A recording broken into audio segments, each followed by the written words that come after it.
You must be as bugged by this as I am. We've seen a bunch of Superman movies over the years, and it feels like they can never quite nail his archenemy Lex Luthor. I mean, he's one of the greatest villains ever written, but the guy we see on screen often feels off. Like a cover band playing your favorite song but getting the chorus wrong. It's not an accident either.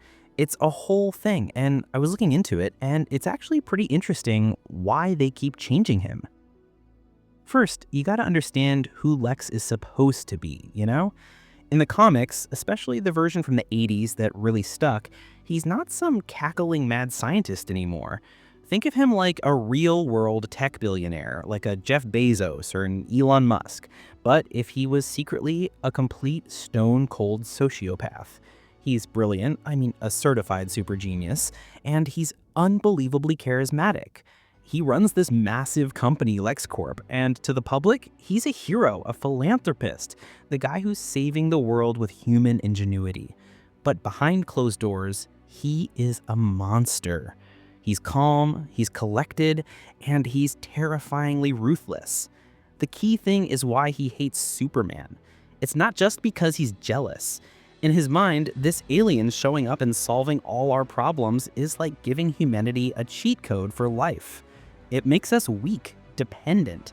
He genuinely believes that he is the peak of human potential, and Superman is a threat to everything he thinks humanity should be. It's a twisted, egotistical philosophy, but it's a philosophy nonetheless. That's the Lex we're supposed to get. So where do the movies go wrong? Let's start with the old school one, Gene Hackman from the Christopher Reeve movies. Look, for its time, it was fine. But he's not the guy I just described.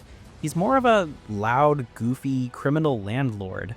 His big plans are all about real estate schemes, and he's got these bumbling sidekicks. He's fun, but he's campy. He's more like a classic Bond villain than the cold, corporate shark from the comics. Then you fast forward to Batman v Superman, and they went in a completely different direction with Jesse Eisenberg. And man, people either loved him or absolutely hated him. There was no in between. Because instead of the calm, intimidating CEO from the comics, we got this twitchy, neurotic, fast-talking tech bro. He fidgets, he talks in these weird riddles, and he does stuff like shove Jolly Ranchers in his senator's mouth. It was supposed to be unsettling, but for a lot of us who grew up with the comics, it just felt wrong. He didn't have that presence, that gravitas. He felt like a petulant rich kid throwing a planet-sized tantrum. Which brings us to the new Superman movie that just came out. Everyone was looking at the new guy, Nicholas Hoult, and thinking, okay, is this finally the one? Are we going to get the real Lex? Well, now that I've seen it, nope, not really. And it was totally on purpose. Instead of just pulling him straight from the comics, they made him into a full-on modern tech billionaire, like an even more unhinged version of the guys we see in the news. He's all about manipulating social media. I'm not kidding, he has an army of super smart monkeys running his bot accounts to trash Superman online. It's a very 2025 take, but it feels less like a timeless evil genius and more like a guy who's just really, really good at Twitter. And his whole motivation feels kind of shallow. In the comics, his hatred for Superman is this grand, philosophical thing. In the movie, it just comes off as petty jealousy. He feels like an angry frat boy who's mad that the new quarterback is getting all the attention. They say they were inspired by some of the best Lex Luthor comics, but you don't really feel that deep intellectual rivalry. It's more just spite. On top of that, the whole movie has this light, funny tone, which is cool, but it makes Lex feel less threatening. He's got these witty one-liners and an influencer girlfriend, and he has these moments where he's just screaming like a maniac. It's funny, but it makes him feel more like a cartoon villain than the scary, sophisticated mastermind he is in the books. You never really feel like he's a genuine threat. And here's the biggest problem for me.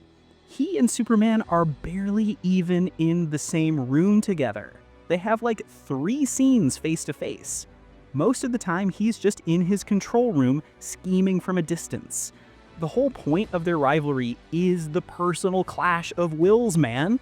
Man to God, and we barely got any of it. So, again, why does this keep happening? Well, the director, James Gunn, clearly wanted to make a fun, colorful movie, and a super serious dark Lex probably wouldn't have fit that vibe. Making him a tech bro is also a way to make him feel relevant to today's world, a commentary on powerful, weirdo billionaires. And to be fair, the movie is stuffed with other characters, so maybe they just didn't have enough time to give Lex the depth he deserves. But man, just imagine if they did a totally faithful Lex Luthor. It would be so much better. You'd have a villain who isn't just evil for evil's sake. His arguments against Superman would be so smart and so persuasive that for a second, you might actually think, maybe he has a point. That's what makes him scary. He's not chaotic like the Joker. The Joker wants to watch the world burn. Lex wants to control it, perfect it, and run it himself. He's a villain of order, not chaos. When you have a villain like that, it makes the hero even better. The fight isn't just about who can punch harder, it's a battle of ideas. It's Superman's faith in humanity versus Luthor's faith in himself. That's the good stuff. That's the story that has way more staying power. At the end of the day, it's a tough balancing act. They have to make a character that works for a movie, that feels fresh and that an actor can sink their teeth into.